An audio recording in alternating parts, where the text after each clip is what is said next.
In this episode, navigating the world of special education.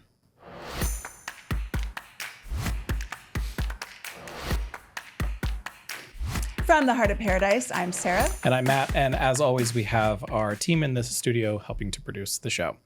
Today, we're going to take a deep dive into, again, as we have been with other departments, we're going to learn more about the special education department today. Yeah, it really gives us the opportunity to do kind of a behind-the-scenes look at how the district runs from the behind-the-scenes perspective. In the studio with us today is the Director of Special Education, Giana Colonna. Welcome to the podcast. Hi, welcome. Thank you. Yes, I think first it's your ever first podcast. This is new and exciting.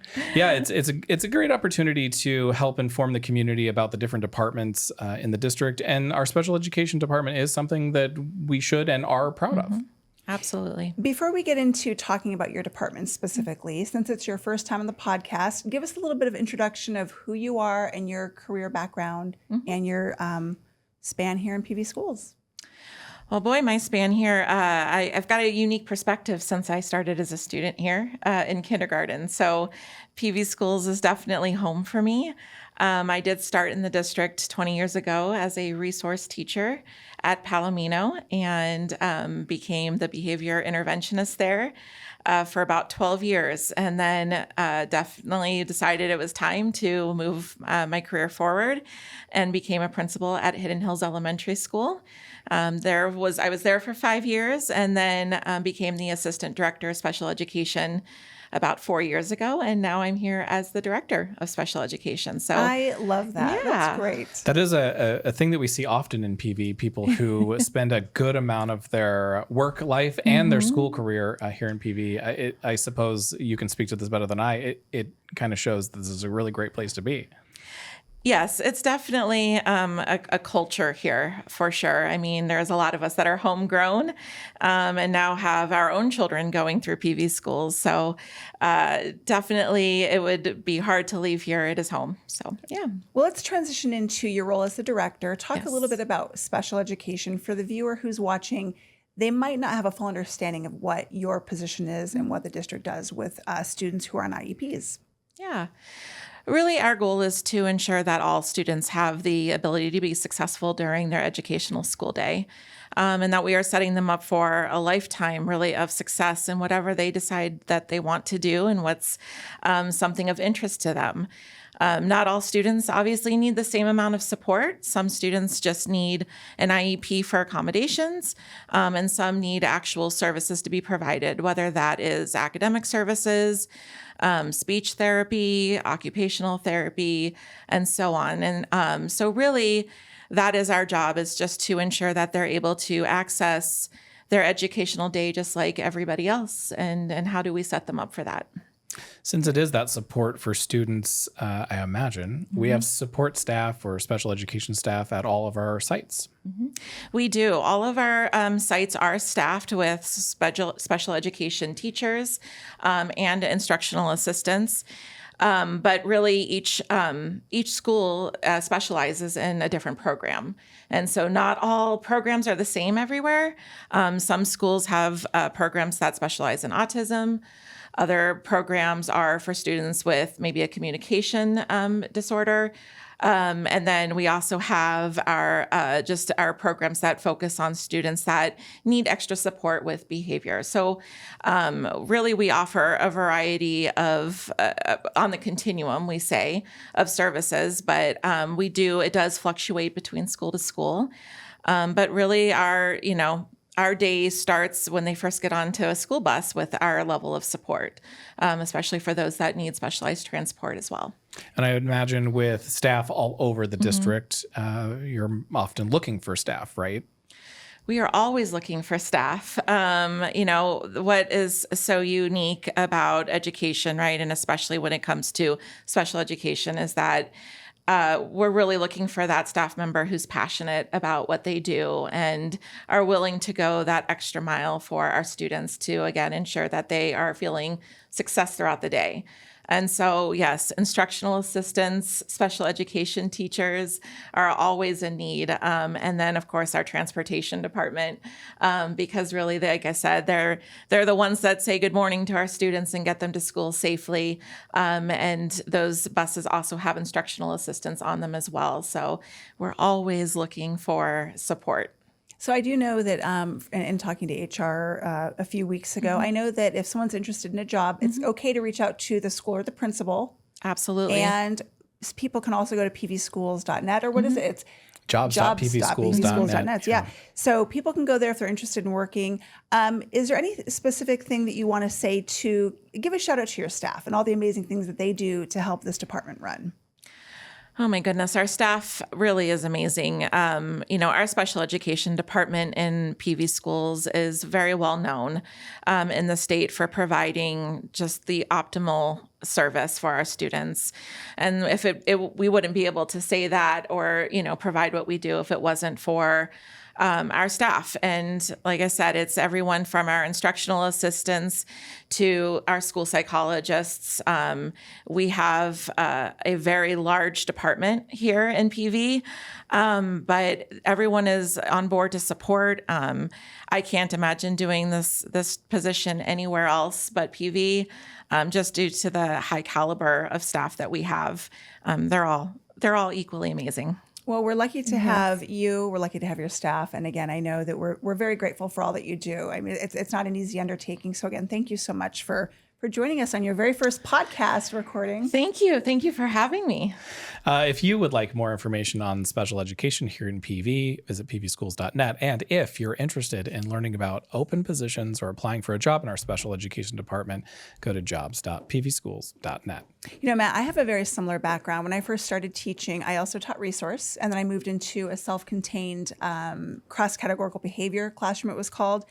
And I worked mainly with 5th and 6th grade students who were, it was amazing. It was a very rewarding job. So I love that we had Giana on here because it's kind of special to my heart, talking about special education. And we were really talking about the staff experience there, but a huge part of the special education overall experience in PV is the experience that students get. Yep. And up next to talk to us about that is Kimberly Koda Wenger, who is the Assistant Director of Special Education. Hi, welcome. Hi, good morning. Thanks for being on the podcast today and talking about the Special Education Department. We just learned a lot about kind of the overview of the department, but let's talk about what your department means for students. What's that experience like for them, and what's it like being a support to students? So it varies from preschool to high school, right? So every student's going to have a different need and service level, but it could be where they're in a specialized program. So they get off the bus or from their parents' car and they're in a specialized program and they're in a classroom all day working on the different needs that they have. Or it could be someone that just goes out for some speech therapy or some resource minutes, like you were saying. You were a resource teacher, so you're familiar with that. And then a lot of the needs for students really come out through their accommodations that are in each of their IEPs. And we really, especially as the students get older, we try and make that more of a collaborative process with them so they have some say in what they need and that they're aware of their accommodations so that they can ask for help throughout their day. So when you say accommodations, for someone who's watching, give just a few examples of what that might entail, because not everyone listening might understand what that means. So a general high school student, let's just say that, because they can often advocate for their own needs, is they might need extra time on a test or a quiet setting. So if they're doing classwork or a test, they might say to their teacher, can I go to a different room, or can I have extra time in that extended piece? And they can leave to go do that without any sort of fuss. Yeah, so all students kind of have what we call like universal accommodation. Students can ask for things if they need them, but this really allows students who are on IEPs to get, again, a little bit extra special help and attention when they need it. And again, I do love how you talk about by high school, they're really advocating for themselves, and parents are obviously heavily involved as well. Talk to us about, going back to staff a little bit, you have staff who travel throughout the district, correct? Like they might go to different schools? Yeah, that's related services. So it might be a speech language pathologist, occupational therapist, physical therapist. We have hearing and vision staff that go throughout the district and meet the needs of each of our students.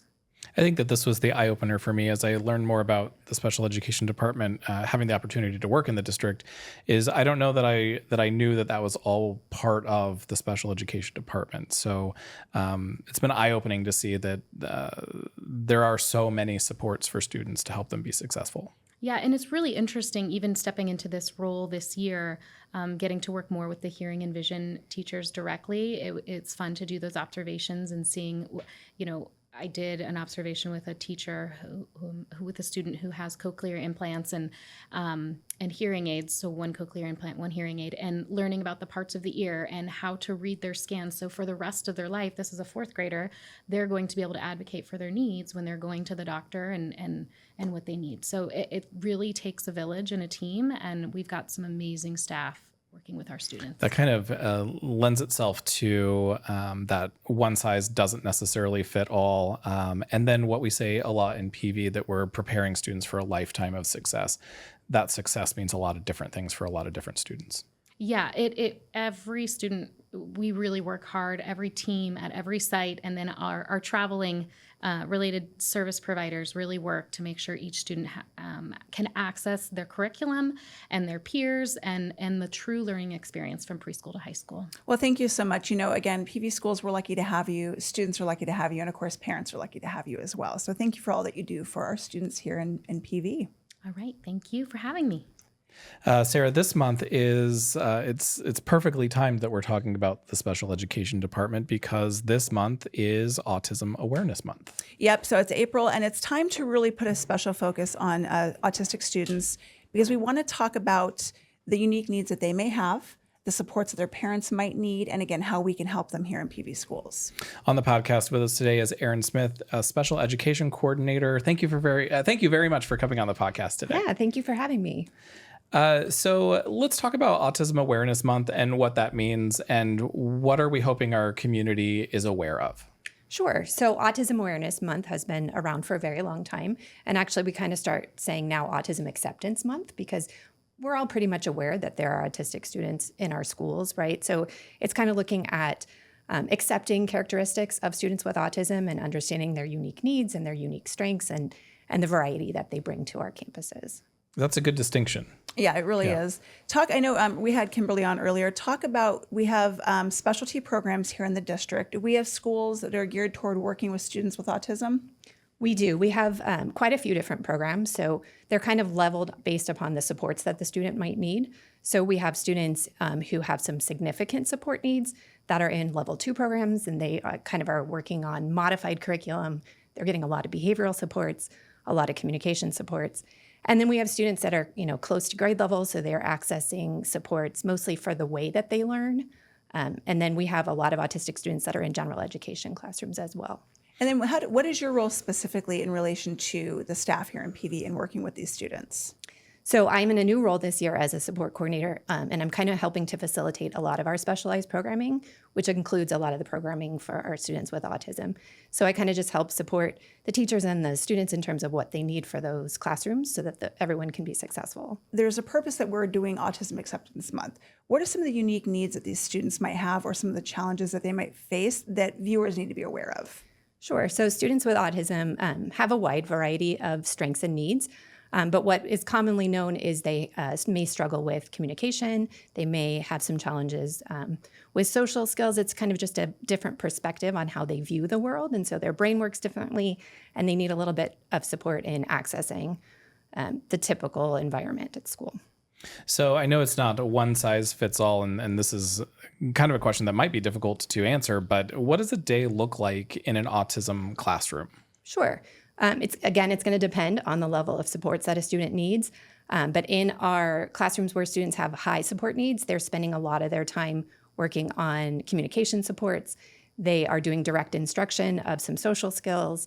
And then they are getting academic instruction in a way that's been kind of tailored to their unique needs. So it looks a little bit different. There's a lot of visual supports.